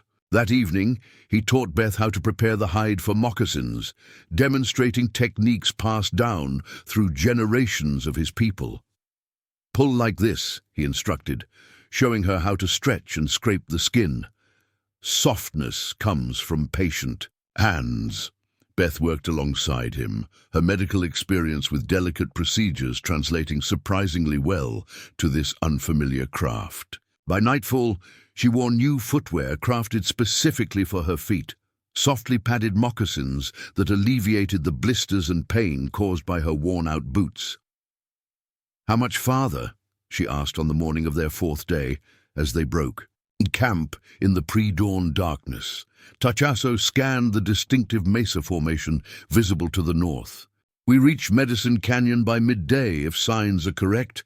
My mother's sister's band should camp near Permanent Springs there." As the sun climbed higher, Beth noticed subtle changes in her companion's demeanor. Though his vigilance never wavered, Tachasso began to speak more freely about the band they approached, preparing her for what to expect. "3 winters ago, when I left after my wife and son died, Yellowbird, my mother's sister, was spiritual leader for 30 families," he explained. "They follow buffalo in proper seasons, gather wild plants, hunt deer and antelope near canyon year-round." "Do they fight against settlers?" Beth asked, the question that concerned her most. "They defend if attacked," he replied with characteristic directness, "but do not seek war. Yellowbird believes fighting brings only more fighting. Better to preserve old ways, while learning new knowledge that helps people survive." By midday, as Tachasso had predicted, they approached a massive canyon system cutting through the elevated plateau. From their vantage point, Beth could see water, glinting in the distance, the springs he had mentioned, and thin columns of smoke rising from what must be cooking fires. Tachasso halted their horse on a ridge overlooking the canyon. "From here, we announce ourselves," he explained. "Approaching Comanche camp without warning brings arrows, not welcome." He dismounted and gathered dry branches, building a small fire with practiced efficiency. Once it burned steadily, he added green juniper boughs, creating distinct puffs of white smoke that rose straight up in the still air. After producing 4 such signals, he scattered the fire and returned to the horse. "Now we wait," he stated, his expression revealing tension. He had not displayed even during their most dangerous moments together. Beth realized how significant this reunion must be for him, returning to his extended family after 3 years, bringing a white woman with him, uncertain of his reception after choosing to protect someone their people considered enemy. Within an hour, riders appeared in the distance. 3 men approaching cautiously, weapons ready but not aimed directly at them. Tachasso remained mounted with Beth behind him, his posture deliberately non-threatening despite the rifle across his thighs. The lead rider separated from his companions as they drew closer. Beth saw an older man, perhaps 50, with grey streaks, in his long braids and deep lines etched into his copper skin. He wore a mixture of traditional Comanche clothing and items clearly obtained from white traders, a cotton shirt beneath his buckskin vest, a worn cavalry hat decorated with eagle feathers. "Stone Knife," Tachasso identified quietly to Beth, "my father's brother, war chief for Yellowbird's band." The older man halted his horse 20 yards away, studying them with penetrating intensity. "Nephew!" he called in Comanche, then switched to English, presumably for Beth's benefit. "You return to us with strange companion." "I seek Yellowbird's wisdom," Tachasso replied, "and safe passage for this woman who is healer and saved my life." Stone Knife's gaze shifted to Beth, his assessment frank but not openly hostile. "White healers have their own places. Why does this one travel with Comanche warrior?" Before Tachasso could answer, Beth found her voice. "My family was killed in an attack," she stated, meeting the chief's eyes directly. "I survived by playing, and dead among them. Tachaso found me and protected me when Quana's warriors hunted me. Her directness seemed to surprise Stone Knife. He studied her a moment longer before addressing his nephew again. Runners brought news of trouble south of the Brazos. They say you killed 2 of your own people to protect a white woman. I killed 2 men who had forgotten the difference between warrior and murderer, Tachaso responded, his voice steady. Men who would torture a lone woman for sport after killing children in their raids. A long silence followed this exchange. Beth felt the weight of judgment not just from Stone Knife, but from the other 2 riders who watched from a short distance away. Finally, the older man made a decision. Yellowbird must hear this story directly, he declared. Follow me to camp. Keep your weapons visible, but not in your hands. The woman stays close to you at all times. They rode into the canyon with Stone, Knife leading and the other 2 warriors following behind, a procession that made their status as neither guests nor prisoners uncomfortably clear. Beth observed their surroundings with nervous fascination. The canyon widened as they descended, revealing a stream fed by multiple springs that created unexpected lushness in the otherwise arid landscape. The Comanche camp spread across the canyon floor near the largest spring. Beth counted roughly 25 tipis arranged in a traditional circle, with horses corralled in a natural enclosure formed by the canyon wall. Women worked at various tasks, preparing hides, cooking over open fires, crafting tools and clothing. Children played among the dwellings, their activities pausing as the newcomers approached. Their arrival created an immediate sensation. Conversations halted, work suspended, as every eye turned to observe the unthinkable, a white woman riding behind Tachaso into the heart of their protected refuge. Beth felt the weight of their stares, some curious, others openly hostile. Stone Knife led them to a large teepee near the center of the encampment, decorated with symbols Beth didn't recognize. Outside this dwelling sat an elderly woman, sorting through bundles of dried plants with gnarled but capable hands. Despite her advanced age, perhaps 70 or more, she possessed a commanding presence that drew respect from those around her. Yellowbird, Tachaso confirmed quietly to Beth. Medicine woman, most powerful voice in this band. The elderly woman looked up as they approached, her deeply lined face revealing no surprise at their unusual arrival. She studied them silently as Stone Knife explained the situation in rapid Comanche.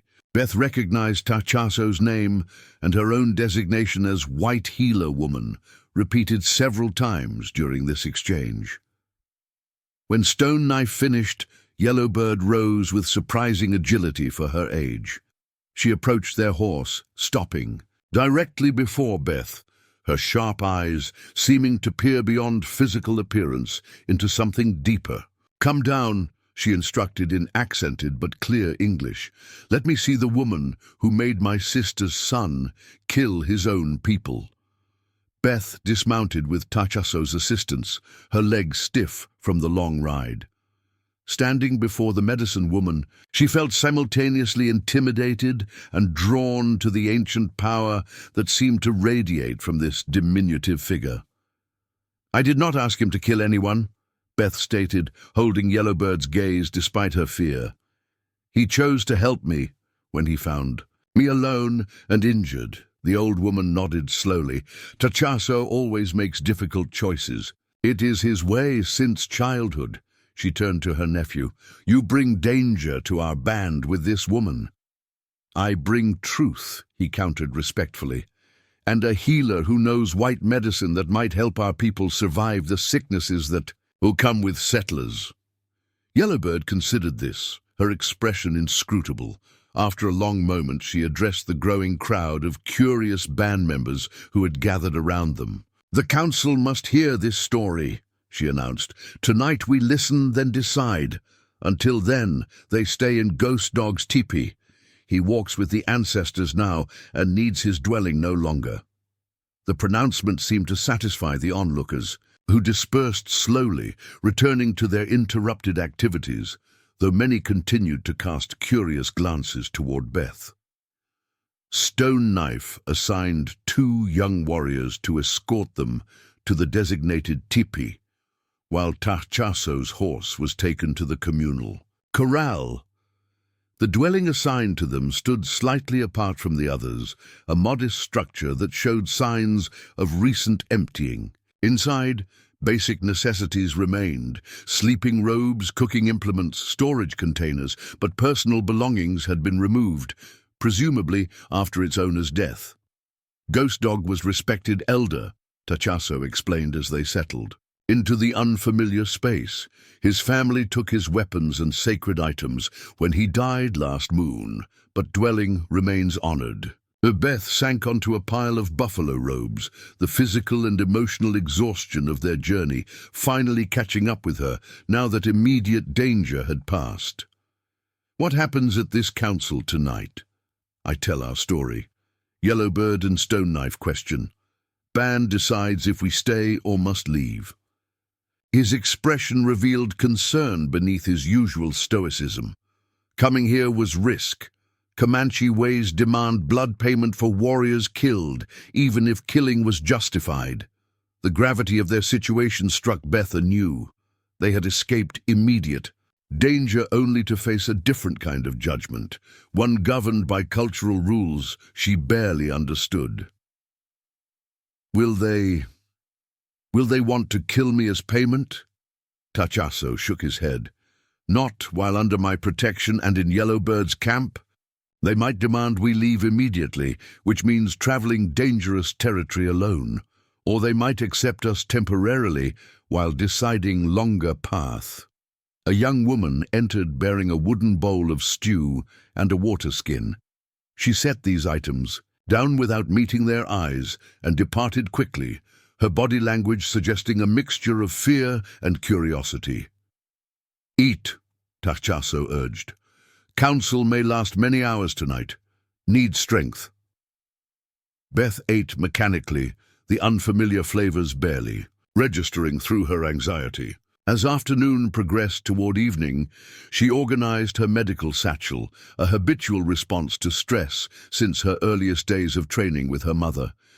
The familiar movements of checking herbs, ointments, and instruments provided modest comfort amid the overwhelming strangeness of her circumstances. Your medicine knowledge may save us, Tachaso observed, watching her preparations. Yellowbird respects healing power from all sources. What should I say to them? Beth asked, uncertainty weighing heavily upon her. How do I address a Comanche council? Speak truth simply, he advised. No long explanations or pleading. Direct words earn respect. He paused, considering. Tell of your healing work at settlement. Show respect for Yellowbird's wisdom while offering your knowledge as addition, not replacement. As sunset painted the canyon walls in brilliant orange and gold, Stone Knife appeared at the teepee entrance. Council gathers, he announced formally. Come now. They followed him to an open area near the center of the encampment where a large fire had been built. Around this fire sat the band's leadership, Yellowbird at the center, flanked by male elders, and what Beth assumed were other individuals of importance. Women were present as well, their placement suggesting they held significant voice in deliberations. The band members who were not part of the formal council gathered in a wider circle, clearly intent on witnessing the proceedings. Beth estimated nearly 100 people present, all watching with intense curiosity as she and Tachaso were directed to stand before Yellowbird. The medicine woman raised her hands, and immediate silence fell over the gathering. She spoke at length in Comanche, her voice carrying surprising strength despite her age. When she finished, she looked directly at Tachaso. Tell us why you have returned after 3 seasons away, bringing a white woman to our hidden place, she commanded, speaking English so Beth could understand the proceedings. Tachaso recounted their story without embellishment, finding Beth after the massacre, treating his wound, their flight from Quanah's warriors, and the dangerous river crossing. He explained the warrior's belief that Beth had scalped their missing companions, though she had done nothing but play dead to survive. I chose to protect her because she first chose to help me, he concluded. And because I saw in her the same healing spirit that Yellowbird has taught our people to honor, regardless of which world it comes from. Stone Knife leaned forward, his expression stern. You killed 2 Comanche warriors, your own cousin among them. Blood debt remains unpaid. I killed men who had forgotten our true ways, Tachasso countered. Men who murdered children and would torture a woman who had done them no harm. The council murmured at this exchange, opinions clearly divided among those present. Yellowbird raised her hand for silence, then turned her penetrating gaze to Beth. Speak, white healer woman, she commanded. Tell us why we should risk sheltering you when both your people and ours would kill us for doing so. Beth rose to her feet, drawing on courage she hadn't known she possessed. In this moment, facing a Comanche council that held her fate in their hands, she found clarity that transcended fear. I am Beth Harlow, she began, her voice stronger than she expected. 3 days ago I watched my father and brothers die protecting our wagon train. I survived by lying still among their bodies while the raiders searched for survivors. She continued her story, describing how Tachasso had found her, their mutual agreement to help each other, and their escape from the pursuing warriors. Throughout her account, she maintained the direct simplicity he had advised, neither pleading for sympathy nor exaggerating her suffering. I understand the risk my presence brings to your band, she concluded.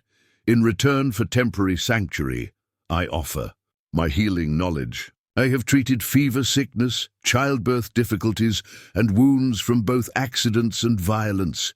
This knowledge I would share freely with Yellowbird and any others who wish to learn.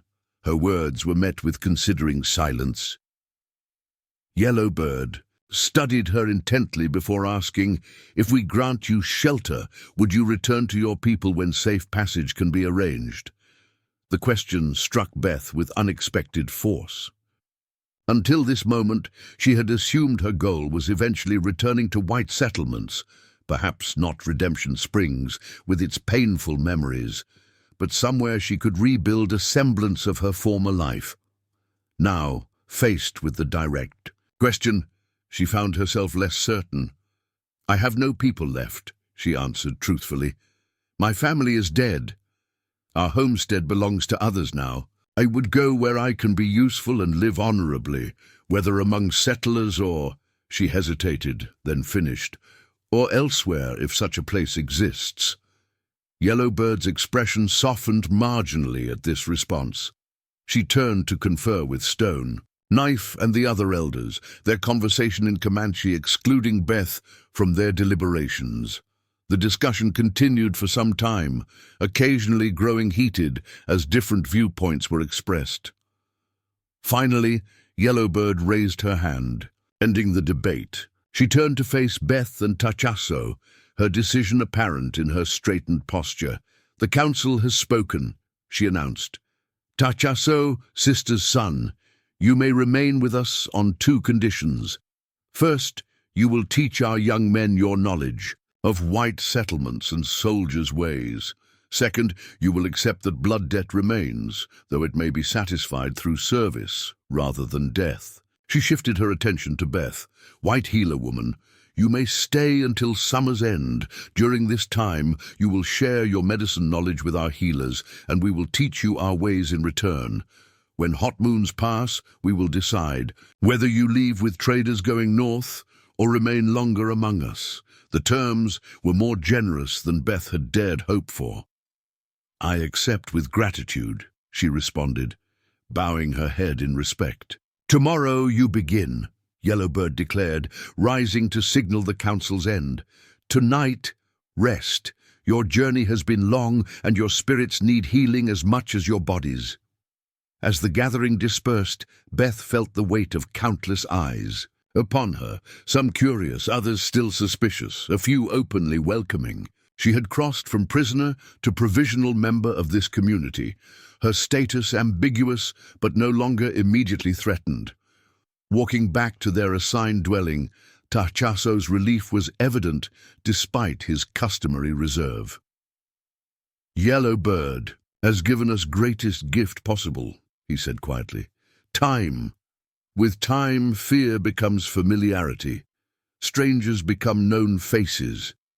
Beth pondered his words as they reached the teepee that would be their home for the foreseeable future. She had survived a massacre by playing dead, escaped pursuers by crossing a dangerous river, and now found tentative acceptance in a Comanche camp, a place where no white woman had ever expected to dwell by choice rather than captivity.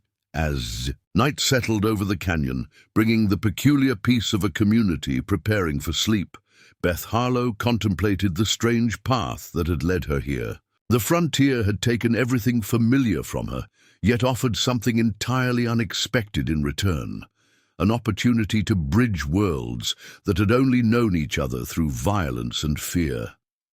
The seasons turned with ancient rhythm in the canyon, where Yellowbird's band made their home. Spring blossoms gave way to summer's heat, bringing changes to the landscape and to Beth Harlow herself. The 3 months since her arrival had transformed her in ways neither she nor Tachaso could have predicted on that fateful day he found. Her hiding among the Massacre dead, Beth's integration into the band, had progressed from reluctant tolerance to genuine acceptance. The turning point came unexpectedly during her 3rd week in camp, when one of Stone Knife's grandsons developed a burning fever that the traditional healers couldn't break. Yellowbird, setting aside pride for the child's welfare, had sought Beth's assistance. "Your medicine for this sickness," the elderly woman had requested, leading Beth to the family's tipi, where the 6-year-old boy lay delirious on buffalo robes. Beth recognized the symptoms immediately, the same infection that had claimed 2 children at Redemption Springs the previous winter. Working alongside Yellowbird, she prepared willow bark tea to reduce the fever and a poultice of herbs she had gathered under the medicine woman's guidance, combining white and Comanche healing traditions into something new. Through 3 days and nights, they had fought for the child's life, taking turns cooling his body with damp cloths and administering medicines at precise intervals. When the fever finally broke on the 4th morning, something else broke as well, the invisible barrier that had separated Beth from true belonging. Stone Knife, overcome with gratitude for his grandson's recovery, had formally declared her under his protection, a status that elevated her from tolerated outsider to respected member of the community. The other families, following his lead, gradually welcomed her into their daily lives. Now, as summer reached its zenith, Beth sat cross-legged before Yellowbird's teepee, learning to identify medicinal roots the older woman had gathered.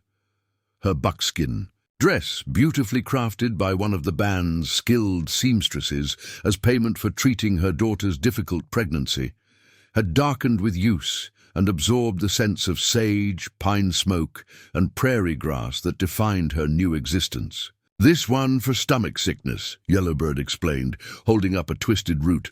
"Boil until water turns yellow, then cool before drinking." Beth carefully wrapped the specimen in a scrap of cloth, adding it to her growing collection of natural remedies. The exchange of medical knowledge had flowed in both directions, Beth sharing her understanding of wound treatment and fever management, while absorbing the Comanche wisdom about local plants and spiritual healing practices that complemented. "Physical treatment, Yellowbird," she ventured, broaching a subject that had weighed on her mind for days. "Summer's end approaches. Soon you must decide if I leave with the northern traders." The elderly woman's hands stilled over her work. Her face, deeply etched with the wisdom of decades, revealed nothing of her thoughts. "You wish to return to white settlements?" The question hung between them, deceptively simple, yet profoundly complex. Beth considered her answer carefully. "When I first came here, I assumed I would return to my people when possible. Now, She hesitated, searching for words that could bridge the cultural divide. "Now I'm not certain where my place is." Yellowbird nodded slowly, as though Beth had confirmed something she already suspected. "The massacre took more than your family. It took your belonging." She selected another route, continuing her lesson as though they discussed something mundane rather than Beth's entire future. "When belonging dies, new one must grow like plant from seed." Before Beth could respond, movement at the camp's edge caught her attention. Tachasso was returning with the hunting party, 3 deer slung across their horses. Over the months, his position within the band had also evolved, from conditional returnee to respected hunter and advisor on matters involving white settlements. Their relationship had changed as well, growing from reluctant alliance into something neither of them had anticipated. They shared the ghost dog's teepee still, though with proper separation as Comanche custom demanded. Yet their evenings were often spent in quiet conversation, sharing stories of their previous lives and cautiously exploring what might lie ahead. Later, that evening, as sunset painted the canyon walls with amber light, Beth found Tachasso at their usual meeting place, a flat rock overlooking the springs that fed the creek through their settlement. He sat cleaning his hunting knife, his movements precise and practiced. "Yellowbird spoke of the traders today," Beth said, settling beside him. "They arrive with the next full moon." Tachasso continued his work for a moment before responding. "You have decision to make." The simplicity of his statement belied the weight it carried. "What would you have me do?" she asked quietly. He looked up then, his dark eyes meeting hers directly. "Question is what you want, not what I want." 3 months ago I was certain, Beth admitted. Return to settlements, perhaps find work as a healer at one of the frontier forts. Now, she gestured to the camp below them, where daily life unfolded, in harmony with the landscape. "I found something here I never experienced at Redemption Springs. Not just safety or acceptance, but purpose."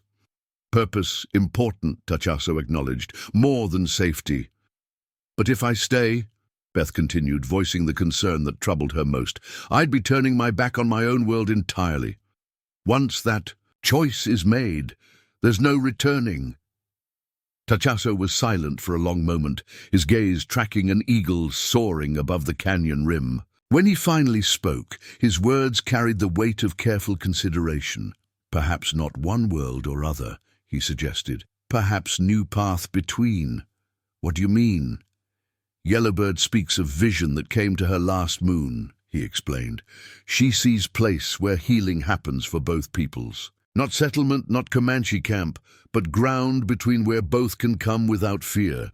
The concept struck Beth with unexpected force. "A trading post? There's one 3 days' ride east of here." Tachasso shook his head. "Not trading post.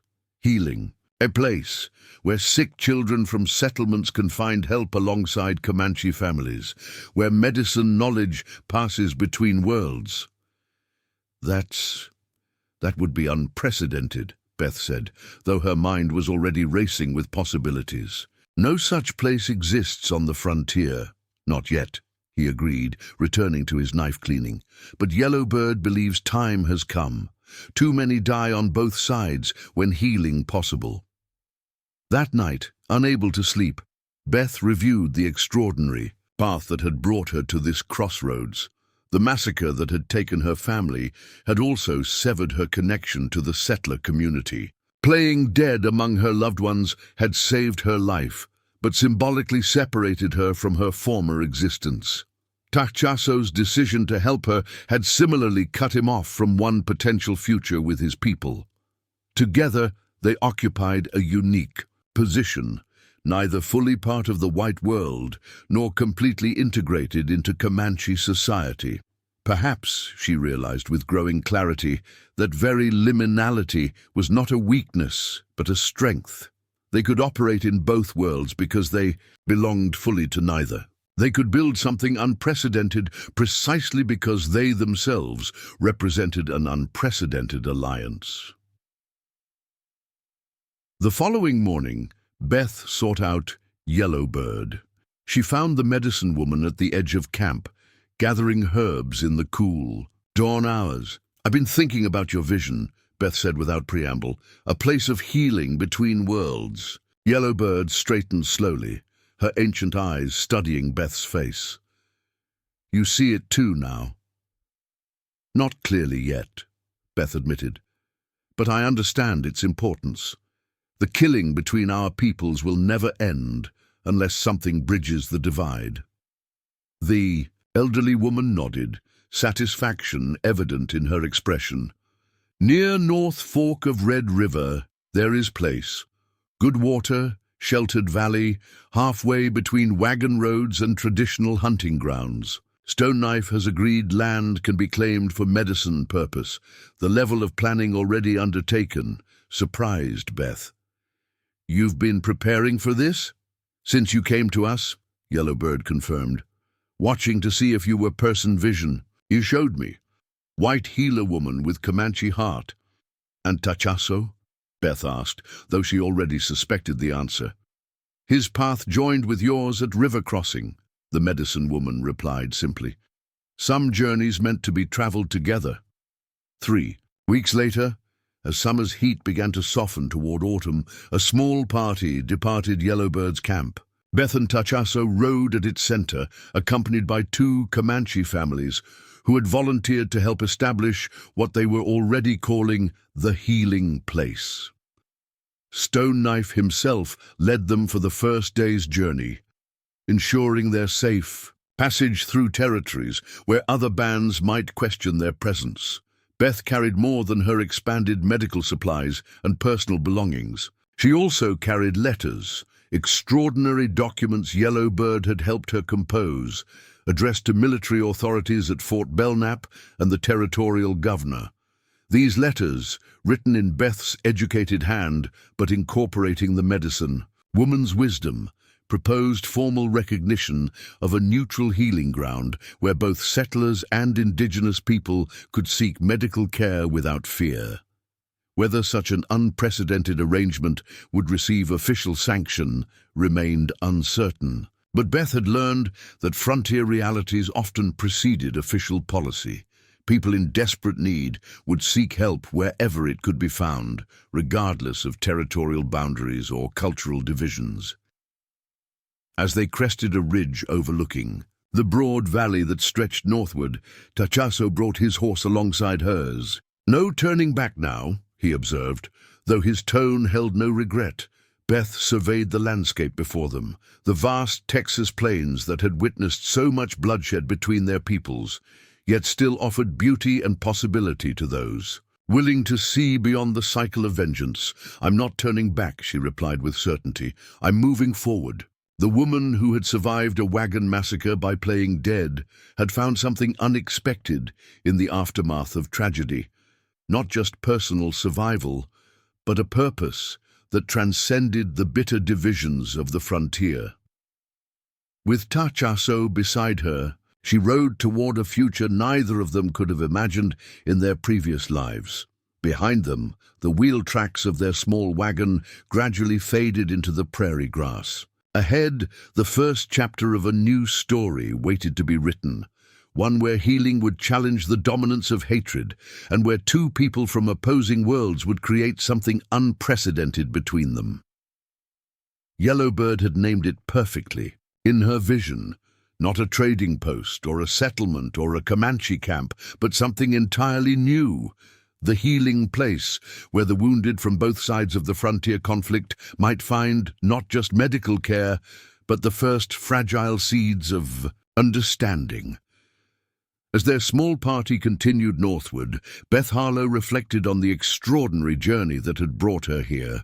She had lost everything she once valued, only to discover something infinitely more precious, the courage to build bridges where others saw only chasms, and the wisdom to recognize that some boundaries existed to be transcended rather than defended.